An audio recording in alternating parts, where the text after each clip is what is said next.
Nós estamos de volta, você está no programa Alma Querida e eu tenho em mãos o e-mail do Anderson Alves.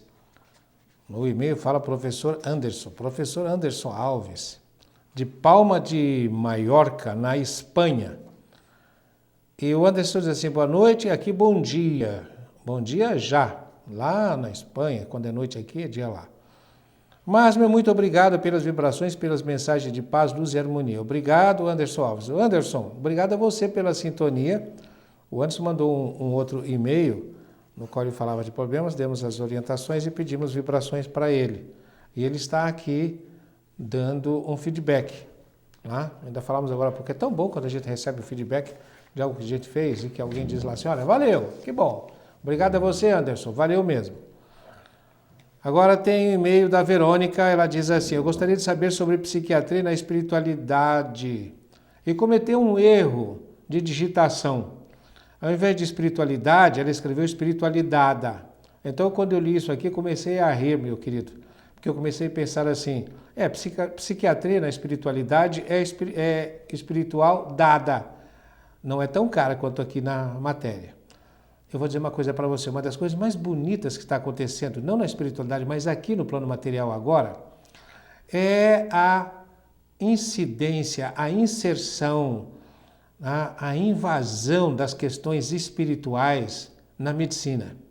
Na psiquiatria, há estudos maravilhosos de amigos nossos, inclusive, que aqui minha homenagem ao Hospital João Evangelista, aos meus queridos amigos do Hospital João Evangelista, que fazem pesquisas e que tem, nós estamos lá agora para criar um instituto de ensino e pesquisa, exatamente para cuidar disso. E a psiquiatria está devagarinho, mas agora nem tão devagar, se apossando de muitos conceitos da espiritualidade. Já estão começando a aparecer aqueles que já estão cientes que não dá para compreender os distúrbios psiquiátricos sem levar em consideração o fator espiritual.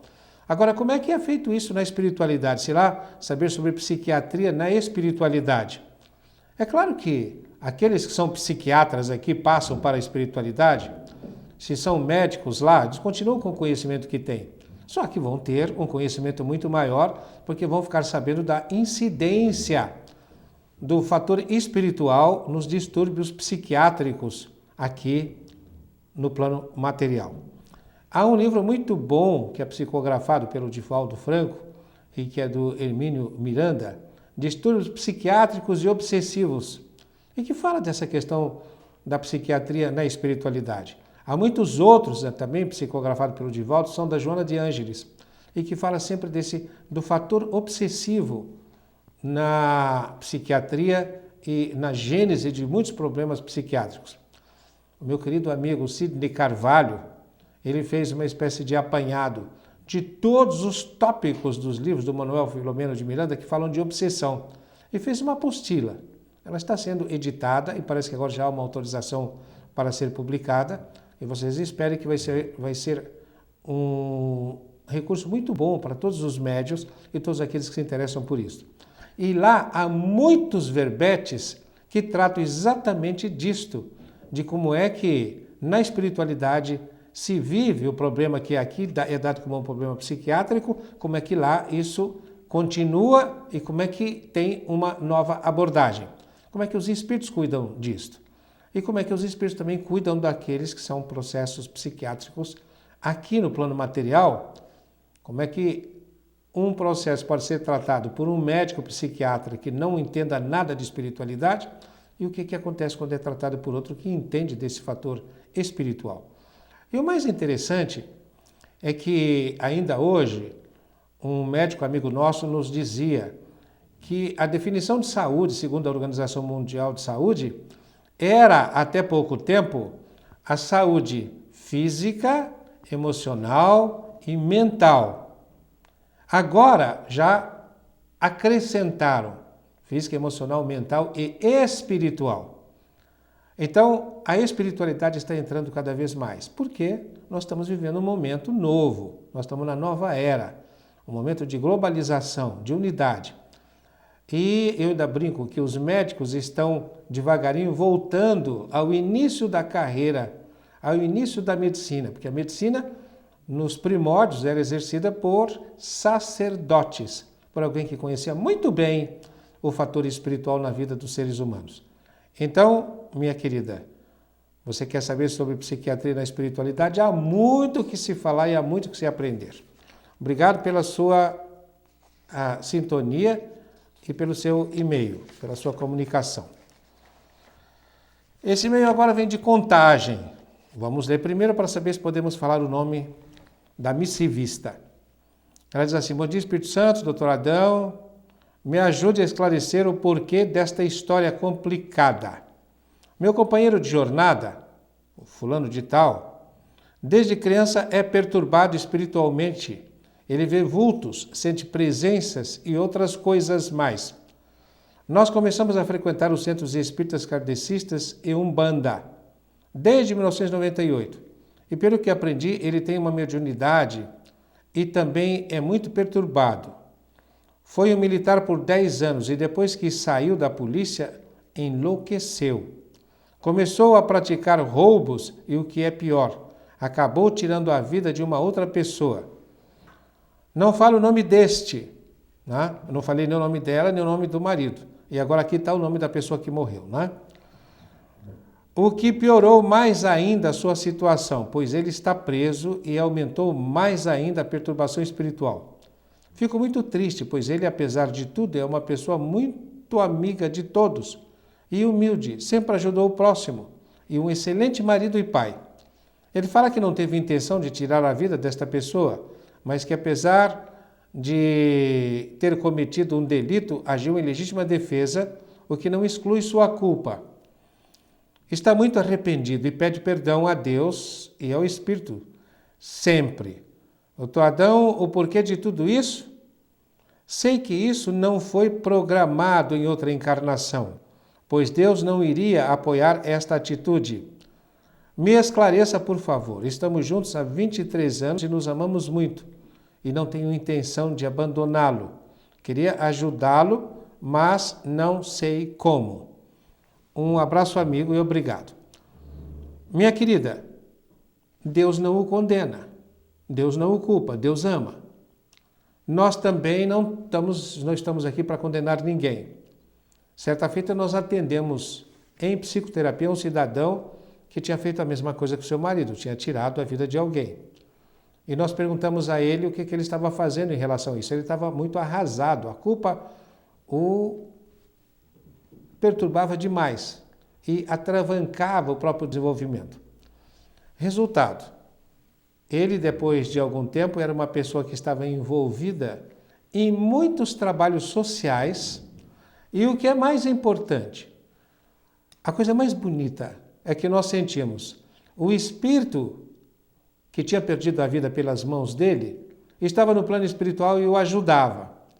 E um dia nós dissemos a ele ficou muito confortado quando nós explicamos que o primeiro missionário espírita, ou melhor, o primeiro missionário evangélico, a primeira missão evangélica, foi feita por uma dupla, um encarnado e outro desencarnado.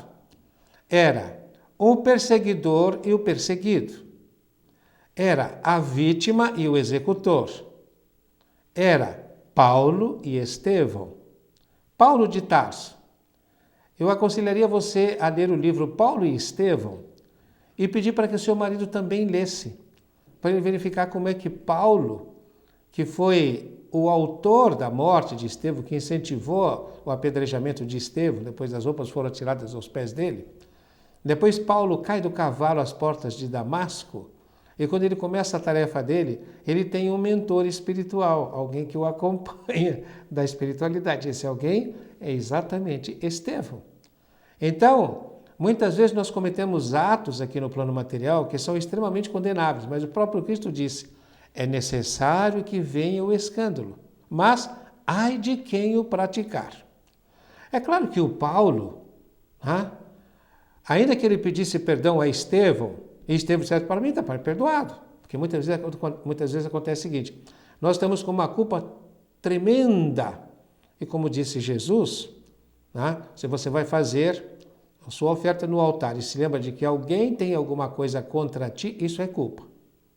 Vá primeiro se reconciliar com o teu adversário e depois você vai fazer a sua oferta.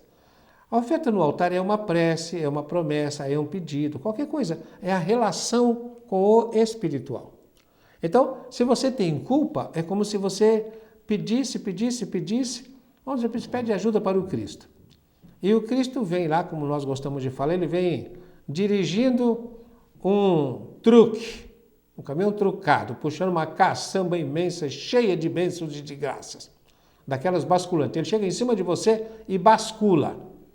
Se caírem todas as bênçãos em cima de você, você pode até ficar acachapado. Mas não cai nenhuma, porque cai tudo do lado. Porque a culpa não te deixa receber. Sempre que nós estamos culpados de alguma coisa, é muito difícil não estar culpado, porque se a lei de Deus está na nossa consciência, nós temos consciência de que fizemos uma coisa errada e a nossa consciência mesmo fica nos julgando. Então, a pior condenação do seu marido não é essa que ele tem de estar preso pelo que ele fez. É a da consciência, que dentro da prisão ou fora da prisão, essa vai agir sempre. Então, o que precisa? É preciso que ele se religue. Daí a palavra religião, religar-se a Deus. Para você viver uma religião, para fazer um religar-se, um religare em latim, é necessário que você esteja sempre dizendo: obrigado, meu Deus, pelo seu amor, perdoa os meus pecados. Você veja. Porque será que Jesus, quando pediram para ele, mestre, ensina-nos a orar, ele diz: Pai nosso que estás no céu, santificado seja o vosso nome. Então você tem que reconhecer Deus como o maior e santificado seja o vosso nome. Venha a nós o teu reino. Esse venha a nós o teu reino é fantástico. Nós precisamos desejar que Deus venha a nós, muito diferente daqueles nossos irmãos que quiseram fazer uma torre que chegasse aos céus. Não é nós irmos ao reino dos céus através da matéria, é o reino dos céus vir até nós.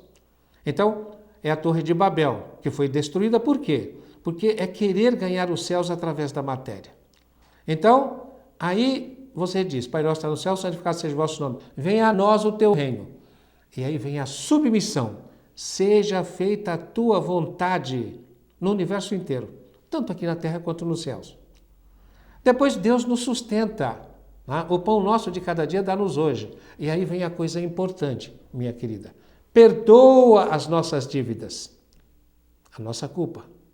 Então não somos nós que podemos nos perdoar. Então não acredite nessa história de auto-perdão que anda na praça, viu? Nós precisamos do perdão de Deus. Perdoa as nossas dívidas. E depois o ressentimento, assim como nós perdoamos os nossos devedores. Então você pede para Deus te perdoar como você perdoou o outro. Se você perdoou o outro, você está fazendo o quê? Sede perfeitos como o vosso Pai do céu é perfeito. Então, tudo aquilo que você quer que se faça a você ao seu semelhante. Até no Pai Nosso. Tudo aquilo que você quer que se faça a você, faça ao semelhante. Você quer ser perdoado? Perdoe. E, acima de tudo, tenha humildade. Quando se diz, seja feita a tua vontade, tenha humildade. Não nos deixes cair em tentação e livra-nos do mal. É Ele que pode fazer isso. E aí vem uma coisa importante que você pode se lembrar. Lá no paraíso, quando diz que o Senhor caminhava pela viração do dia, pelo jardim do Éden, e ele pergunta: Adão, Adão, onde é que tu estás? E o Adão responde: estou aqui, Senhor. Eu me vi nu e fugi da tua presença. O seu marido está se sentindo nu. Nós saímos da presença de Deus quando nós nos sentimos culpados. Mas se nós tivermos humildade, seja feita a tua vontade, assim na terra como no céu, se tivermos humildade e dissermos: Senhor, pequei contra os céus e contra ti. Como o filho pródigo fala para o pai: aceita-me de volta na tua casa. É claro que o pai vai te levantar. Quem se fizer humilde será exaltado. Quem se exaltar será humilhado. O pai vai te levantar: Pai, pequei contra os céus e contra ti. Aceita-me na tua casa como o mais humilde dos teus servidores. Quando ele fez isso, ele estava como? De joelhos, humildade. Pequei contra os céus e contra ti. Se confessares os vossos pecados, eles vos serão perdoados. Quem se fizer humilde será exaltado. O pai levanta o filho. Coloca sobre ele o manto que trazia. Coloca o manto sobre o filho. Ou seja, o amor do pai cobre a multidão dos pecados. E depois, põe no dedo do filho um anel. Significa, restabelece a aliança. Então, nós temos que ter essa humildade de confessarmos os nossos pecados. Não fazemos como Adão lá no paraíso. Adão, quem te fez ver que você estava nu? Ah, Senhor, foi a mulher. E se quer saber mais de uma coisa? Foi a mulher que tu me destes. Até Deus fica responsável quando nós queremos tirar a nossa consciência da responsabilidade, ou tirar a responsabilidade da nossa própria consciência. E aí pergunta para a mulher, Eva, o que fizestes? Ela diz, eu não, Senhor, foi a cobra. Nós estamos sempre dizendo que a culpa é do outro. É muito difícil termos essa humildade que o Cristo nos pede. Se confessares os vossos pecados, eles vos serão perdoados. É isso que você precisa ajudar seu marido a fazer. Dê para ele o livro Paulo e Estevão e faça com que ele ouça esse programa. Vamos fazer mais um intervalo, daqui a pouco estaremos de volta.